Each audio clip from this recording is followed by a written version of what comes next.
En el intrincado tapiz de la existencia humana, donde las decisiones y las acciones tejen la narrativa de nuestras vidas, se esconde una verdad incómoda: el control. O, para ser más precisos, la percepción del control. ¿Cuántas veces nos hemos encontrado creyendo que hemos tomado una decisión crucial, una elección personal, solo para darnos cuenta, con la retrospectiva, de que estábamos guiados por fuerzas sutiles, por hilos invisibles que nos llevaban en una dirección predeterminada? La realidad, a menudo brutal, es que el mundo está repleto de titiriteros, de individuos y entidades que, con destreza y astucia, manipulan los hilos de la percepción y la voluntad. No se trata de dictadores que imponen su poder con fuerza bruta, sino de estrategas silenciosos que prefieren el susurro a la orden, la emoción implantada a la instrucción directa. Su arte radica en la invisibilidad, en la capacidad de mover a otros sin levantar sospechas, de lograr que actúen según sus designios sin que se den cuenta de que están siendo guiados. La manipulación, en su forma más sofisticada, es un baile psicológico, una danza donde el manipulador conduce a la persona hacia donde quiere, sin que ésta se percate de la dirección. Es una sutil combinación de palabras, gestos y omisiones, un juego de espejos que distorsiona la percepción y nubla el juicio. El resultado es una voluntad doblegada, un individuo que cree que está actuando por su propia iniciativa, cuando en realidad es un peón en el tablero de ajedrez del manipulador.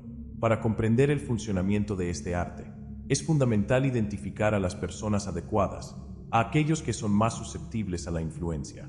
No se trata de intentar controlar a todos, sino de enfocarse en los individuos que son clave, aquellos que, por su carácter, su inseguridad o su anhelo de guía, son más propensos a ser manipulados. Son los impresionables, los que buscan respuestas sin admitirlo, los que creen que toman sus propias decisiones, pero que en el fondo necesitan que alguien les diga qué hacer. Una vez identificados los objetivos, el siguiente paso es hacerles creer que la idea es suya. La resistencia se disipa cuando la gente siente que tiene el control, cuando percibe que la iniciativa emana de su propio intelecto.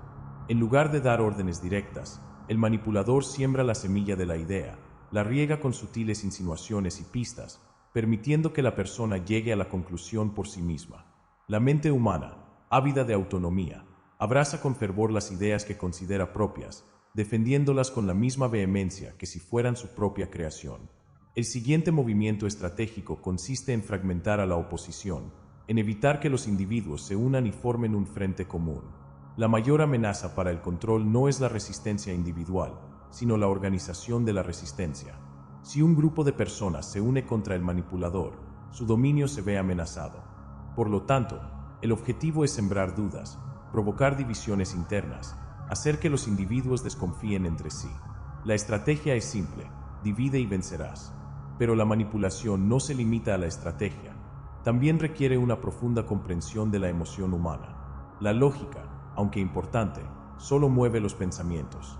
La emoción, en cambio, es el motor que impulsa las acciones. El manipulador experto sabe que las personas actúan por lo que sienten, no por lo que piensan.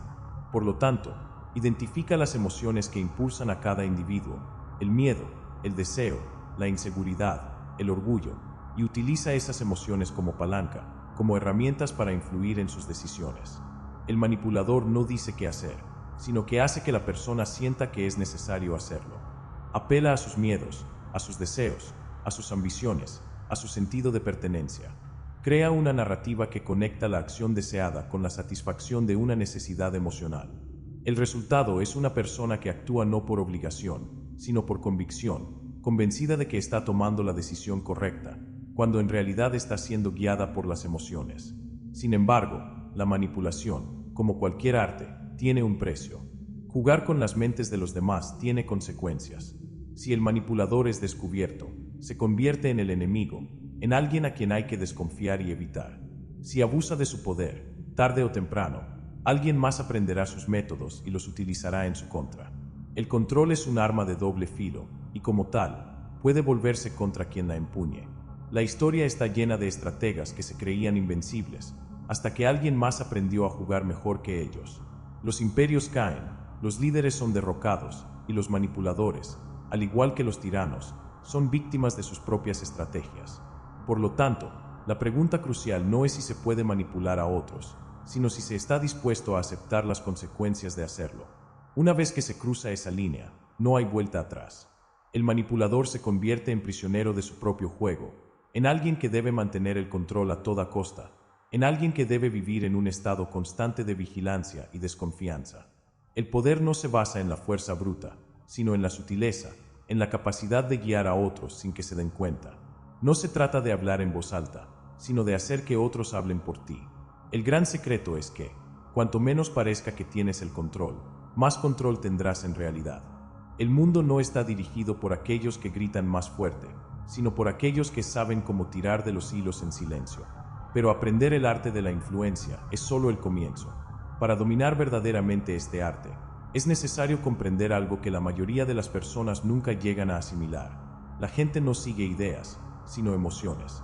Los grandes líderes de la historia, los visionarios que han transformado el mundo, no convencieron a las masas con argumentos perfectos ni con datos irrefutables. Lo hicieron con emociones, con una visión que resonaba en lo más profundo del ser humano. Cuando la emoción entra en juego, la lógica se vuelve irrelevante. Las personas defienden fervientemente ideas que no pueden explicar, luchan por creencias que nunca han cuestionado. La razón es que esas ideas están ligadas a su identidad, a su sentido de pertenencia. Son parte integral de quienes son, y cuestionarlas sería como cuestionar su propia existencia. Si quieres influir en alguien, debes hacer que tu idea se convierta en parte de su identidad. La gente puede cambiar de opinión, pero rara vez cambia su identidad sin resistencia. Nadie quiere admitir que ha estado equivocado toda su vida. Si logras que una idea se convierta en parte de la identidad de alguien, la defenderá a muerte, no porque se lo hayas pedido, sino porque hacerlo le da una razón para existir. En este punto, entramos en un territorio peligroso. Esto no es persuasión común, no se trata de convencer. Se trata de programar, de insertar una idea en la mente de alguien sin que se den cuenta. Y para lograrlo, se necesitan tres elementos: exposición, repetición y conexión emocional.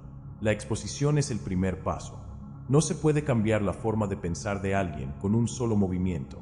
La resistencia es natural, el cerebro rechaza lo desconocido. Pero si se introduce una idea poco a poco, de forma indirecta y sin presionar, la mente comienza a aceptarla sin darse cuenta. Lo desconocido genera rechazo, pero lo familiar se vuelve cómodo. La repetición es el segundo elemento. Una mentira contada 1000 veces se convierte en verdad. No porque la realidad cambie, sino porque la mente humana confunde la familiaridad con la certeza. Lo que escuchamos repetidamente se vuelve creíble, incluso si es falso. Los grandes manipuladores nunca dicen algo solo una vez, lo presentan de diferentes maneras y en diferentes contextos hasta que se incrusta en la mente del objetivo. La conexión emocional es el tercer elemento. No basta con que alguien entienda una idea, necesita sentirla. El cerebro humano responde más a la emoción que a la lógica. Si se puede conectar una idea con una emoción fuerte, como el miedo, el deseo, el orgullo o la nostalgia, esa idea se vuelve imposible de ignorar. Pero hay algo aún más profundo. La mayoría de las personas creen que toman decisiones racionales, se ven a sí mismas como seres lógicos e independientes, con sus propios criterios. La realidad es que la mayoría de sus decisiones ya han sido tomadas por ellos antes de que siquiera se den cuenta. La sociedad ha diseñado sus deseos, sus experiencias han condicionado sus respuestas, y su biología los programa para reaccionar de ciertas maneras. Si se entienden estos patrones, se puede predecir cómo actuarán las personas incluso antes de que lo sepan ellas mismas. Por ejemplo, las personas confían más en quienes las escuchan que en quienes les hablan, no porque el que escucha tenga mejores ideas, sino porque el simple acto de ser escuchado crea una conexión profunda. Si se quiere influir en alguien, hay que hacer que hable de sí mismo. La mayoría de la gente está desesperada por ser escuchada, por sentirse validada. Otro patrón es que el miedo es más poderoso que la recompensa. La gente tiene más miedo a perder que a ganar. Si se quiere que alguien actúe, no hay que hablarles de lo que pueden ganar, sino de lo que pueden perder si no escuchan. Y uno más, las personas se sienten atraídas por lo exclusivo. Si algo es accesible para todos, pierde su valor. Si se quiere que alguien se aferre a una idea, hay que hacer que se sienta especial por conocerla, que sienta que pertenece a un grupo selecto. El mayor enemigo de la influencia es la oposición organizada. Nada destruye más rápido el control que un grupo de personas unidas. La historia demuestra que las rebeliones solo funcionan cuando hay cohesión. Si un grupo de personas se une con un objetivo común, puede derrocar imperios. Por lo tanto, Para evitar que la oposición se organice, hay que dividirla antes de que actúe. ¿Cómo se hace esto? Provocando conflictos internos. No es necesario destruir un grupo, sino hacer que peleen entre ellos. Sembrar dudas, empujar a los líderes a competir por el poder, lograr que desconfíen entre sí. De esta manera, el grupo se debilita sin necesidad de una intervención directa. La manipulación, en este sentido, se convierte en una estrategia de guerra, donde el objetivo es minar la moral y la cohesión del enemigo. Sin embargo, al final, el manipulador se enfrenta a una serie de dilemas. Jugar con las mentes de los demás tiene consecuencias.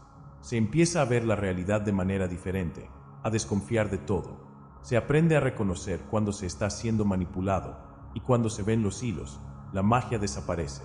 Uno se da cuenta de que muchas de las relaciones, de las creencias, de las emociones que antes se consideraban genuinas, en realidad no lo eran. Se empieza a cuestionar todo, a preguntarse si las personas realmente se preocupan por uno o si simplemente responden a una influencia diseñada. El mayor problema es que el manipulador se da cuenta de que el control absoluto no existe. Incluso si se domina la manipulación, incluso si se logra que otros hagan lo que se quiere, nunca se podrá controlar una variable, el caos humano. La gente no siempre reacciona como se espera. A veces, una simple emoción, un cambio en sus vidas, una revelación interna, puede hacer que todo el control se derrumbe. Por lo tanto, la pregunta final no es solo si se puede manipular, sino si se está preparado para lo que viene después.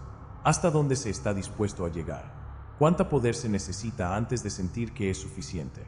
¿O se caerá en la misma trampa que todos aquellos que han jugado este juego antes, creyendo que son invencibles?